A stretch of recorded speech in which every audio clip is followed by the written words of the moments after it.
You open the packet, it could be ketchup or it could be lip gloss. Okay. I think I'll probably be long gone before I have to accept any of this kind of madness. But like, I don't know, man. I don't know if I'm being insensitive, but it makes me laugh, like the irrationality. Welcome to the feed. Today we are at a very, very special place. This is Clio Social Club, downtown Toronto. I absolutely love it here. I just feel comfortable. I feel important. I always wear a nice shirt. It's a vibe. It has that like celebrity flavor. You can picture, I don't know, whoever. Like I could picture Rihanna in this booth. 100% with mustard or ketchup or whatever. With condiments. Yeah. That's what she's doing right now. She's collaborated with MSCHF, an art collective. Mm-hmm. Okay, here's how it works. Are you about to explain this to me? Because I really don't get it. It took me a minute too, so let me explain it to you. You get a box, you buy the box for $25. Box comes, and inside you open the lid, and there are like 6 ketchup packets. Okay. So the idea is you open the packet, it could be ketchup or it could be lip gloss. A really cute red shade of lip gloss. That's the gimmick, right? So what you get for $25 could just be ketchup, or it could be all lip gloss, or it could be a combination of both. Okay. So, okay. I love art. You were about to say why. Yeah, no, but I want to offer more than just the why. I love Rihanna. Yeah. I think what she's done with Fenty Beauty has been outstanding in terms of like who she markets to, which is everyone. Yeah. Who's the target here? And would you be disappointed if you opened a packet, when you just got your fries, you're starving, you open the packet, I want to use my Rihanna ketchup, and it's lip gloss. Or vice versa, your crush is walking down the hall, and you see crush has stopped and speaks to someone. Now you got enough time, put some lip gloss. Let me put on that special lip gloss. Yeah. And it's ketchup. Like, why do we want to risk the gamble of not getting what we want when we want it? I think that is the whole point, is that. So you keep it in your purse? I love ketchup, so I wouldn't be sorry about either. If you needed lip gloss, let's say we're about to film, you needed lip gloss and you pull out the packet and it's ketchup, would you just use the ketchup? I'm not gonna use this thing for the product. I think what this is though, is that these art collective MSCHF, I think they're making a statement probably about consumerism. They're making a statement about beauty. I'm not mad at it. I don't know. I feel like my daughter would like it. Exactly. Because it's like fun. People are spending $25 to get it, and then they get to go on social media, they get to do their unboxing. It picks up on the whole mystery box and unboxing trend. You know those YouTube videos where you unbox things. That's when it gets too hype beastie and it's like we're just doing it to be cool. When I want my lips, I want my lips. I don't want ketchup and be like, oh darn, it's ketchup. Now it's an excuse to go get a hot dog. What do you do with an open packet of ketchup?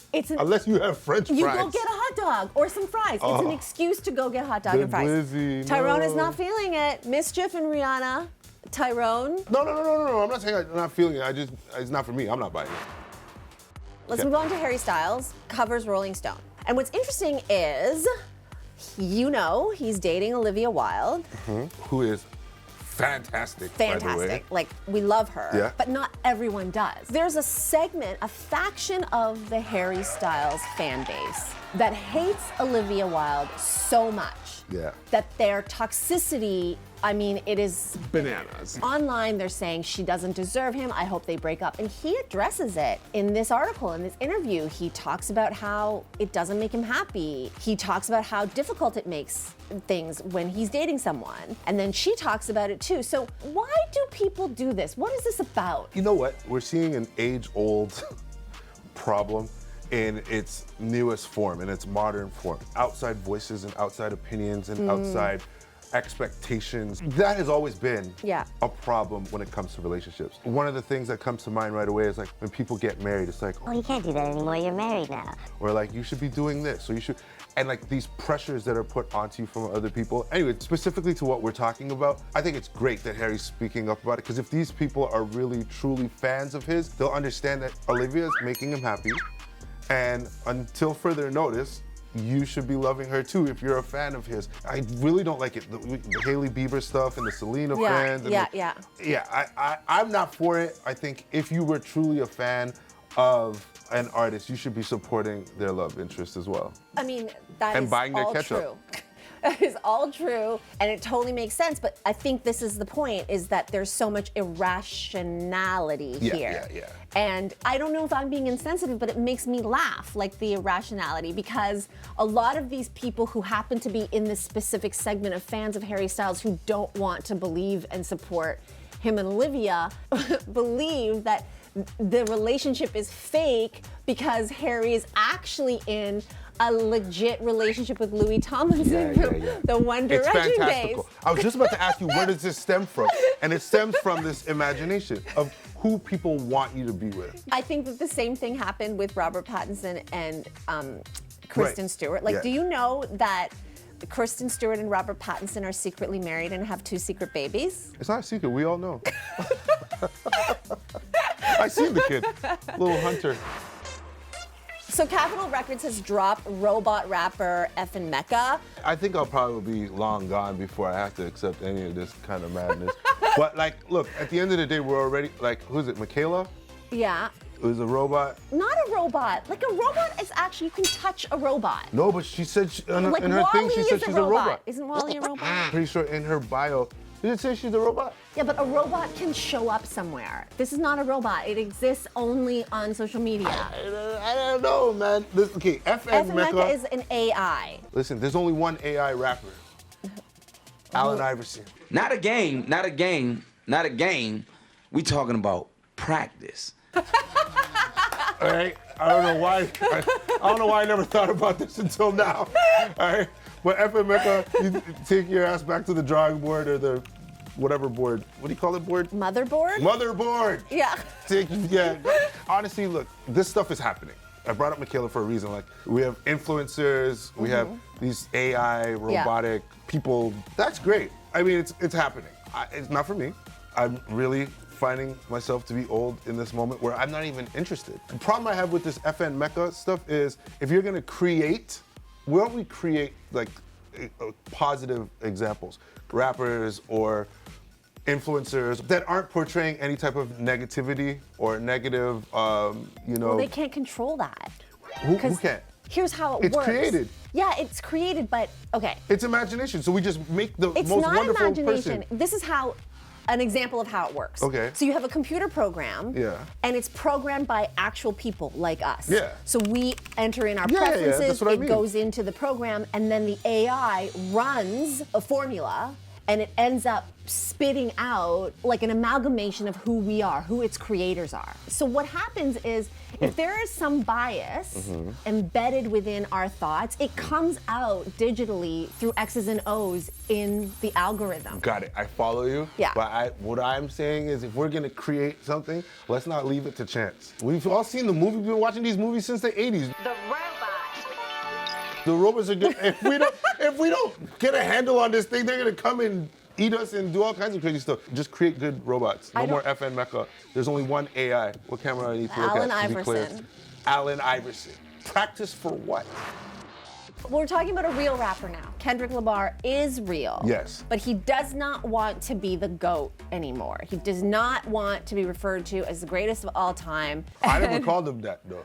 But he I love you, has but I never called him removed the GOAT. himself from GOAT contention, debate, standing, okay. whatever. How about Okay. that? When it comes to Kendrick, he's a thought provoker. He is brilliant. He's an artist. So I think ultimately what he's doing is he's doing some of that unlearning. He's doing some of that healing that we all need and we need in our community as well, especially as black men, that uber masculinity, especially when it comes to rapping, where it's always about being the best. I'm screaming, we the best. You want to be your best, but you don't have to put anybody down in order for that to be achieved. And what we've seen, if you listen to his music from when he started to what he's just offered us, he's talking about subject matter that's never, ever been even entertained in rap, with love and with vulnerability and an openness that anybody can take from.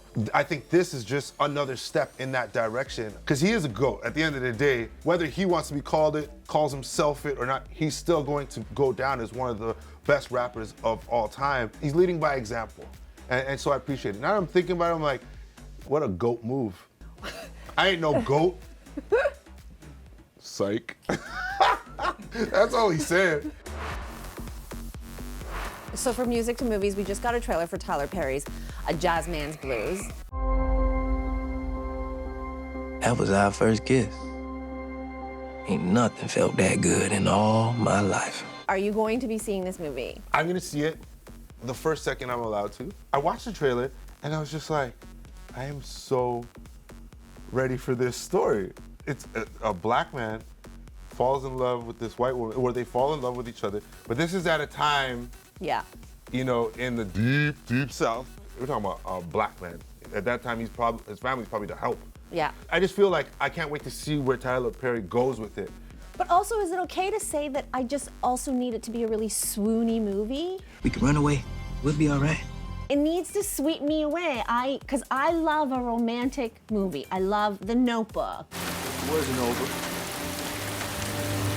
Still isn't over. The epic romances. Wait, why did you bring up The Notebook? Well, because it reminded me of The Notebook. I didn't cry watching The Notebook. What? Are you lying to me? Sorry, wait, what are we talking about? We're talking about The Notebook. Did you No, cry? No, I didn't. Of course you did. No, hold on. I didn't cry.